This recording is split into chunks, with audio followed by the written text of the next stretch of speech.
अर्जुन आउ कर्ण किए सबुठारु बड़ योद्धा। जेतेबेले महाभारत युद्ध भीषण रूप नहीं, अर्जुन आउ कर्ण भितरे भयंकर युद्ध चलीथिला।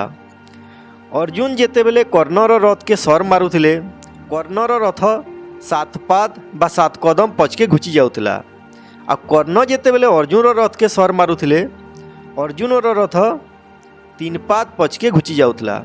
कर्णर सर रे जेतेबेले अर्जुन रथ 3 पाद पछके घुची जाउथिला, देखिकरी भगवान श्रीकृष्ण कही पकाउथिले, वाह रे कर्ण वाह। किंतु अर्जुन सर रे जेतेबेले कर्णर रथ 7 पाद पछके घुची जाउथिला, भगवान किछि भी नहीं कहते।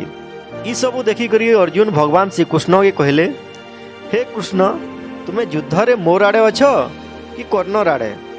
भगवान पचारे केंता? अर्जुन कहले, मोर सर रे कर्णर रथ 7 पाद पछके पले जाउछे, तुम्हें किछि नहीं कहबार।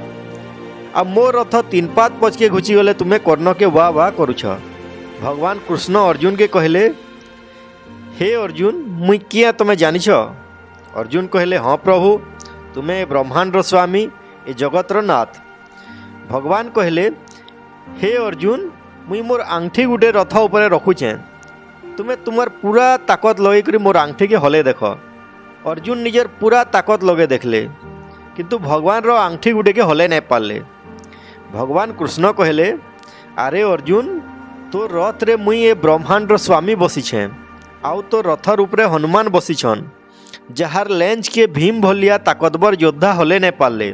से रथ के कर्ण सर मारिकरी 3 पाद पछके घुचे दे पारुछे। आ कर्ण रथ रे तो कहीं भी नहीं न, तार रथ के 7 पाद पछके घुचे देवार किछि बड़ कथा नुहे।